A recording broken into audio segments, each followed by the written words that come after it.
Sabe, a mitologia nórdica não é feita só de grandes batalhas épicas, monstros gigantescos e aqueles salões dourados reluzentes lá em Asgard. Às vezes, as histórias mais devastadoras e que mudam tudo acontecem em casebres escuros e super humildes. Na nossa análise de hoje, vamos mergulhar direto num mito trágico sobre uma família bem pobre lá na Terra dos Gigantes, Jotunheim. Uma família que simplesmente abre a porta de casa e recebe o maior choque da vida quando o próprio divino cruza a soleira. O nosso grande objetivo aqui é entender o peso, sabe? Aquelas consequências permanentes desse encontro para os mortais. Pensem numa cena realmente aterradora. Imagina tentar apaziguar a presença imensa, quase sufocante, de dois deuses totalmente imprevisíveis, Thor e Loki. E fazer isso oferecendo literalmente tudo o que se tem, o que no fim das contas acaba sendo quase nada. A citação que destacamos aqui captura perfeitamente o desespero absoluto de quem não tem recursos, mas se vê na obrigação de hospedar o divino. É bem aqui, nesse exato ponto de partida, que começa uma noite que mudaria tudo. E serve como um lembrete profundo, não é? Do quão vulneráveis nós somos quando forças muito maiores e incontroláveis batem à nossa porta. Vamos dar uma olhada na parte 1 desta análise. A visita inesperada dos deuses, um encontro em Jotunheim. Contextualizando a situação. Thor e o seu companheiro inseparável, o Loki, estavam viajando por Jotunheim para testar a força dos gigantes. Exaustos depois de um dia longo, eles precisaram de abrigo nesta casinha humilde. Isso ilustra brilhantemente aquele abismo imenso entre mortais e deuses. Temos um contraste muito gritante aqui. De um lado, a refeição da família, um pedaço rançoso de queijo e umas 2 nozes. Era literalmente tudo o que o dono da casa e a esposa podiam oferecer. Do outro lado, temos a necessidade de Thor, o deus do trovão com um apetite que o texto chama de monstruoso e insaciável. Nem precisa dizer que essa disparidade gerou um problema enorme, certo? Thor encarou os dois com um semblante super irado, totalmente indignado com a escassez de recursos. A solução do Thor para esse problema da fome é bem rápida e super autoritária. Ao ouvir o balir das próprias cabras lá fora, ele já começa a dar ordens. Primeiro, ele manda que o jovem filho do casal, o Thjalfi, traga os 2 bodes gigantescos que puxavam a carruagem dele para dentro daquela sala minúscula. Depois, exige que o casal abata os animais para fazer uma caldeirada.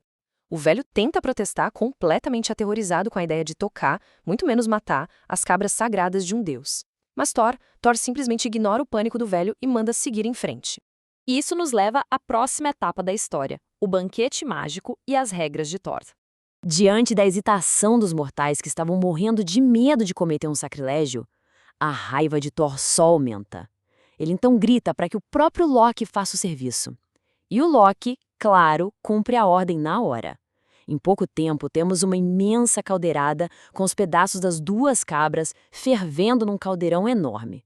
E o clima nessa mesa é pesado, viu? É palpável. Thor e Loki comem com prazer gigantesco, devorando a refeição, mas em forte contraste, o jovem Thjalfi e os pais mal conseguem mastigar a comida. O terror simplesmente paralisa a família. Eles têm certeza absoluta de que estão cometendo um pecado imperdoável, comendo a carne dos animais divinos. Aí, as coisas mudam um pouquinho. Thor, após ser avisado pelo Loki sobre o pânico da família e com a barba ruiva toda manchada de molho, resolve revelar o grande segredo mágico desse banquete. Ele acalma todo mundo e dita umas regras bem estritas. Passo 1, eles podem comer a carne à vontade. Passo 2, precisam recolher todos, absolutamente todos os ossos.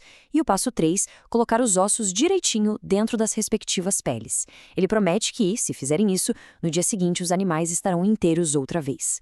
Nossa, essa revelação tira um peso enorme das costas deles.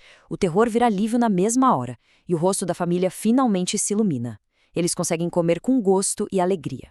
Mas como nem tudo são flores, vamos entrar na próxima parte. A trapaça de Loki e a semente da discórdia. Pois é, a alegria em um mito nórdico quase nunca dura muito tempo. A natureza maliciosa do Loki simplesmente não suporta a paz. Ele tem aquela necessidade incontrolável de armar confusão, sabe?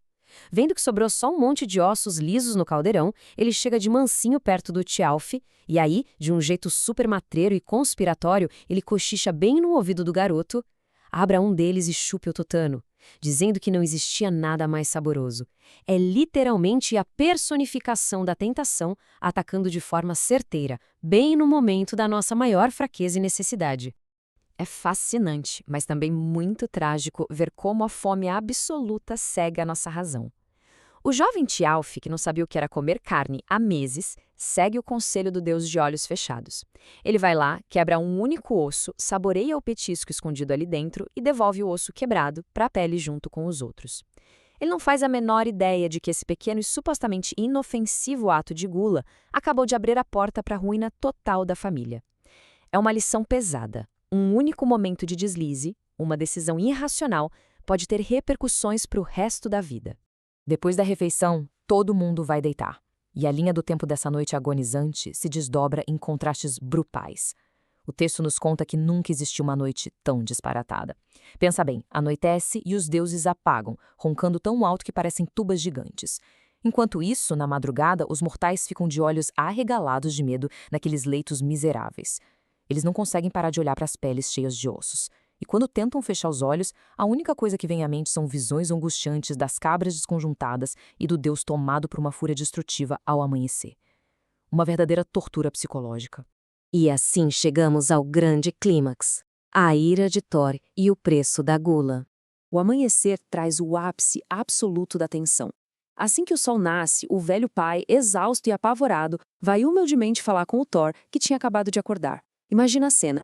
O velho, com as mãos enrugadas, torcendo nervosamente um gorro surrado, solta a pergunta que não deixou ele dormir a noite toda. Poderoso Thor, será que elas voltarão a ser como eram? Ele aponta para o monte de peles e ossos lá no canto da sala, esperando desesperadamente que o milagre realmente se confirme. Thor, ainda com a barba emaranhada pelo sono, finalmente entende a pergunta dele. E a sequência de eventos a partir daqui é de tirar o fôlego. Ele pega o seu lendário martelo, o Mjolnir, levanta e toca os restos mortais dos animais. E pronto, a mágica acontece ali mesmo. Exatamente como prometido, as duas cabras ressurgem inteiras e completamente saudáveis. Tialf e a mãe dão um pulo de alegria, batendo palmas e comemorando como crianças. Parecia que tudo ia acabar bem. Parecia. A celebração dura questão de segundos. A realidade bate à porta com um detalhe devastador relatado na fonte original. Uma das cabras está visivelmente manca. O osso do tutano que o Tialf quebrou lá na noite anterior fez com que o animal voltasse coxo. Num estalar de dedos, o alívio evapora completamente. O fim trágico da alegria se instaura e o ar dentro daquela casinha fica pesado e mortalmente denso. A dualidade cruel dessa situação é de arrepiar e define perfeitamente o clímax da história. De um lado nós temos o Thor. Ele fica absurdamente encolerizado. Ele levanta aquele martelo pavoroso e ameaça esmagar a família inteira ali mesmo, como pagamento pelo dano. É o fim da linha para eles. Mas, em contrapartida, olha o Loki lá no canto da sala. Ele está tapando a boca com a mão para esconder o riso ardiloso. Ele está achando o máximo. A trapaça cruel dele foi um sucesso absoluto. Diante da aniquilação iminente, os velhos pais se jogam no chão, de mãos postas aos pés do Deus furioso. Eles imploram perdão pela gula irresponsável do filho. Mas Thor está irredutível. O martelo está literalmente a milímetros de descer sobre a cabeça deles. E é nesse milissegundo de puro terror que o pai faz um sacrifício de partir o coração. Ele grita, leve consigo meu filho, ele será seu escravo para sempre. É pesado demais, mas era a única moeda de troca imaginável capaz de frear a mão do Deus do Trovão. Com essa oferta impensável, a raiva do Thor finalmente esfria.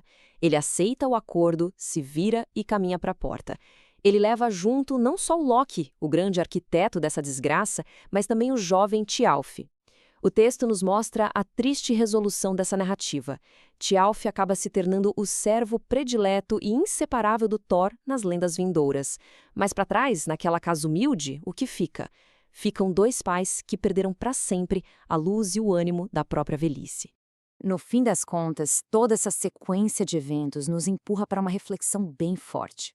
Qual é o preço pesado e permanente que os mortais pagam quando acabam envolvidos nos jogos caóticos de deuses tão voláteis? Uma única noite, um osso quebrado por fome e um sussurro malicioso, isso foi o suficiente para desmembrar uma família inteira. É uma lembrança poderosa sobre a fragilidade humana perante o poder absoluto.